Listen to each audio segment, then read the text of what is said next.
Bismillahirrahmanirrahim. Ramazanni kutib olishimiz. Shubhsizki, inson bir ishni qilganda yoki biror joyga ziyoratga borganda va yoki biror kishi bilan ko'rishganda u bu damning qaytib kelmaydiganligini idrok etsa, buningdan tug'ilgan hissiyot shu chog'dagi takrori yo'q fursatni g'animat bilishning intayin zarurligidan iborat yana bir xil tuyg'uni borliqqa keltiradi. Şunlaşqa sahabeler Peygamber sallallahu aleyhi ve sellem'den qalblar titrab, kirpiklar namlanadigan birer tabliğni anlığını da uni bütün cihetleri bilan cho'nqur his qilishatdi va ular bu tabliğ ba'ayni bir vidolashqichining nasihatidek bo'ldi. Bizga vasiyat qilg'aylar deyishatdi. Ular ba'ayni vidolashayotgandek tuyg'uga kelishganda buni g'animat bilishib qayta takrorlanmaydigan bir vasiyatga taqozo bo'lishatdi. Payg'ambar alayhissalom vidolashish hajida o'zining dunyoda ummati bilan yana bir qatim jam bo'la olmaydiganligini his qilib, nasihatlarini yig'inchoqlab mundoq degan edi. Balkim bundan keyin sizlar bilan qayta uchrasholmasligim mumkin. Bu shuni ko'rsatadiki, vidolashishning haqiqiy ma'nosini his qilish kishiga odatdagi ahvolda tepilmaydigan bir xil his tuyg'u ato qiladi. Darvaqa Rasulullohning bir sahobiga namozga tursang, namozingni xuddi vidolashqichining namozidek ado qilgin degan nasihatining siri dal mushudir. Kelinglar, tasavvur qilib boqayli. Aytaylik, ixlosmand bir kishi shu topda namoz o'qimoqda. Agar u mushu namozi bilan dunyodan xo'shlashadiganligini bilsa, mazkur namozning xushulari, chin ixloslari, tamomlanishi va rostchil duolari qandoq bo'lar? Haqiqatan Payg'ambar alayhissalom hadislarida bizga ibodatning odatga aylanib qilish xavfidan qandoq qutula oladiganligimizni ko'rsatib qo'ygan. Alloh eng to'g'risini bilgisidir. Undaqda biz her daim vidalashish girvigi turuqluq nima uchun barliq ibodatlarimizda vidalashish ruhini hozirlay olmaymiz? Ana, Ramazon bizga mehmon bo'lib kelmoqda. Biz uni hurmatlasak, u mu bizni hurmatlaydi.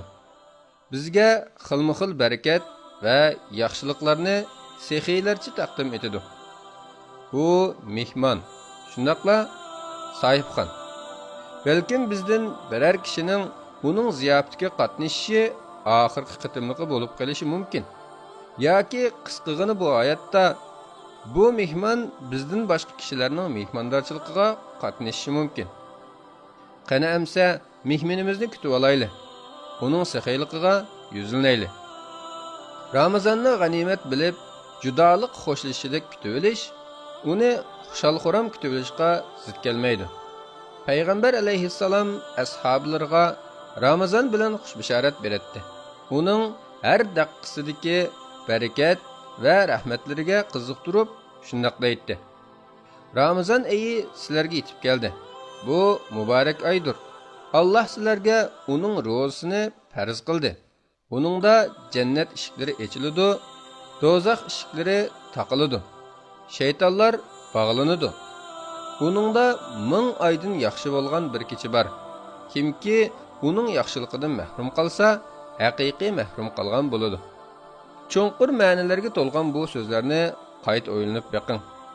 Mushundaq sifatga ega saxiy bir oy sizga yaqinlab kelsa, bu oy kelar yil yana keladi deb xam xayol qilib, bu Ramazonni g'animat bilmasangiz, u oyda vidolashqichining ibodatidek ixlos bilan ibodat qilmasangiz, siz mahrum bo'lmay, kim mahrum bo'lsin?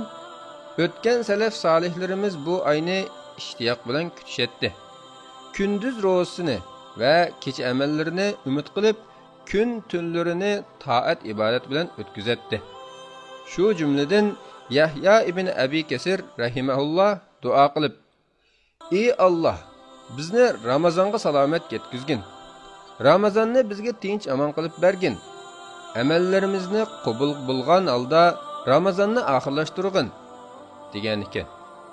Ular Mualla ibn al-Fazl misali Ramazandan ilgirki 6 oyda Allah Taoladan o'zlarini Ramazonga salomat yetkazishni tilasa, keyingi 6 oyda Ramazondagi amal ibodatlarini qabul qilishni so'rab duo qilishadi. Bu oyni kutib olish va obdan o'tkazish uchun qilingan mana mushundaq samimiy tayyorliklar Allohning bu oyni ulug'lash to'g'risidagi so'zlarini biladigan, payg'ambar alayhissalomning bu oy to'g'risidagi sunnatlarini tushunadigan tirik bir qalbning namoyandasidir. İmam İbn Rajab mundaq deydi: Ramazon oyiga o'lishish Allah bekitgan kishilarga nisb bo'ladigan katta ne'matdir. Uning dalili tavanniki hadisdir. 3 kishi bo'lib, ularning ikkisi shahid bo'lib ketadi. Uchinchisi u ikkisidan keyin o'z uyida vafot bo'ladi. Boshqa bir kishi tushida bu kishining heliqi 2 shahidning oldiga o'tib ketganligini ko'radi. Bu payg'ambar sallallohu alayhi vasallamdan so'ralganda payg'ambar alayhissalom tushuntirib shundoq deydi: U kishi 2 yildan keyin nurg'un namozlarni o'qimadimi? Ramazonga o'lishib ro'za tutmadimi? Jenim ilkida bo'lgan zot Alloh taolo bilan qasamki, ularning orasida xuddi osmon bilan zaminning oraliqidanmi cho'ngroq farq bordir.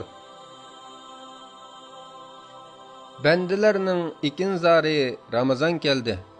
Fasodlardan qalblarini poklamoq ishi, haqlarini qilg'il ado so'z va amalda, qiyomatga olg'il uzuq qilib amallarini.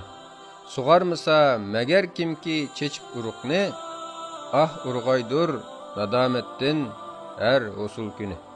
Qadrli qarindishim, qani keling, biz birlikda xuddi yana bir Ramazonga yetolmaydigandek his tuyg'uda ro'za tutishni tetib boqayli. Ehtimal qimmatli kunlarimizni behuda isrof qilayotgan parch-purat ishlarni, ilohiy ne'matimiz bo'lgan iymonimizni kun sayin ojizlashtirayotgan quruq xomxayollarni tashlay olishimiz mumkin. Bu muborak oyga texmi ko'p ahamiyat berib, ba'ayni adoqqa ro'zimizni tutayotgandek o'tkazishga tirishayli. Qani amsa tutgan ro'zimizning bizni odat kayfiyatidan ibodat ruhiga erishtirishi uchun birlikda tafakkur dengiziga o'zimizni atayli. Har yili ro'za tutamiz. Ko'pinchimizning g'ami farzni ado qilib, qarzni tugutish. Bu yilqi g'amimiz ilgirki gunohlarimizning. Bu albatta ko'pdir. Ilgirki gunohlarimizning kechirilishi uchun hadisda kelgan ro'zining haqiqiy ma'nosini iymon aytgan va savob umid qilgan holda haqiqiy ravishda amaliylashtirish bo'lsin. Har yili Qur'onni bir qancha qatim tamomlashga ahamiyat beradi. Bu yil biror qatim bo'lsa-mu, uni tafakkur qilib, ma'nolarini o'ylanish bilan o'qishdan ilgari uningdagi belgilamlarga amal qilish niyati bilan tamomlab boqayli. Her yili bu ayning boshlarida jamoatni qo'ldan bermaslikka eris edik. Bu yil butun bir oy bo'yicha jamoat namozining tunji takbiriga ulgurishga erisman bo'layli. Her yili o'tkinchi dunyoning lazzatlari bilan o'z nafsimiz va oila a'zolarimizning qalb rohatini oshirish orqali mahi Ramazonni alohida qilib kelgan edik. Bu yil qalb huzurimiz o'qiladigan kitob, anglanadigan vaz-nasihat va yoki foydali uchrashishlar bilan qo'lga keltiriladigan qimmatli ruhiy g'izo bilan texmi kengaysin. Har yili oilamizga mushu shaklda xushallik bag'ishlab kelgan bo'lsak, bu yil doirini texmi kengaytib, ruhiy kasalliklar yoki yili mikirning ashaddiy zanjir kishillari, moddiy va ma'naviy to'solqlar asir elib olgan boshqa oilalarga xushallik bag'ishlayli. Her yili boshqa muhtojlarga yordam qilib sadiq qilayotgan bo'lsak, bu yil xatolik patqiqidan qutulishga ehtiyojli o'z nafsimizga yordam berishni asosiy maqsadlarimizdan biri qilayli. Bu bo'lsa, har bir xatolik va gunohlarning kechirilishi uchun ixlos bilan sadiq qilish orqali amaliylashidir. Fazilati katta bo'lg'achqa Ramazonda hajga intilgan holda umr qilishga qiziqamiz. Bu yil Allah izin berse ömrü ibadetimizni kelgüsü hayatimizga ataylı. Balkim shu bir tavafimiz Allohning uyi bilan oxirgi qatim ko'rishimiz bo'lib qolishi mumkin. Biz o'zimiz uchun manfaatlik amallarni qilishga erishman edik. Bu manfaat bu yil nasihat qilish va kitob sovg'a qilish orqali har tarafga umumlashsin. Balkim shu ishlarimiz bilan biz yaxshilikqa boshlab qo'ygan kishilarning savobi bizga berilishi mumkin. Payg'ambar alayhissalom bu vaqtda mundaq degan: yaxshilikqa boshlab qo'yg'uchi shu yaxshilikni qilgan kishiga o'xshashdir. O'zingiz va oilangizning insof tavfiqi uchun duo qilib kelayotgan bo'lishingiz mumkin.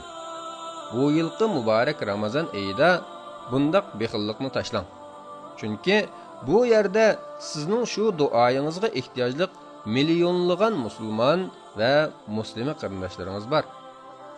Siz ularga duo qilganingizda farishtalarmi sizga "Sangami o'qishi bo'lsin" deb duo qilib turadi. Sexiylik Ramazonda maqtashga loyiqdir. Siz azdur ko'pdir yaxshiligingiz bilan shuningga loyiq edingiz. Bu yilqi sexiyligingiz sizga yomonlik qilgan kishiga yaxshilik qilishingiz bilan, sizdan sizlar rahimni uzgan kishiga sizlar rahimingiz bilan, sizga kelishdan qochgan kishiga sizning berishingiz bilan yillardagidan farqlansin. Boshqalar bilan hafillashishdan saqlanib, o'zimizdan hisob olaylik. Balkim ushtumtut o'lim kelib, tuproq qo'yniga kirib ketishimiz va o'z nafsimizdan hisob olishga ulgurmay turib, hisobga tortilib qolishimiz mumkin. Ro'zdarlarga iftor berish orqali Allohga yaqinlashishni yaxshi ko'ramiz. Bu ibodatni boshqalarning maqtashini umid qilishdan yoki minnat malomatlardan yiroq qilaylik. Chunki riyokorlik bilan yaxshilik qilguvchi har qancha bersimi ololmaydi. Sarf qilsimi natijasini ko'rolmaydi. Ya'ni savobga erisholmaydi. Balki riyosi u kishiga azob kelib keladi. Ramazonning hurmati qadr kechasida aslab oshadi. Siz o'tgan yillardagi qadr kechalarini qo'ldan berib qo'yganligingizni o'ylab baqdingizmi? Bu qatim fursatni g'animat biling. Balkim bundan keyin bundaq fursatga erisha olmasligingiz mumkin. Ey Alloh, Ramazonda bizga barakat bergin. Ramazon uchun qilingan go'zal tayyorliklarimizni qabul qilgin. Ramazonning kunduz ro'zasi va kecha ibodatlarida yordam bergin. Bizni taqvodorlardan, jahannam azobidan xalos bo'lgan xolis kishilarning qatoridan qilgin. Amin.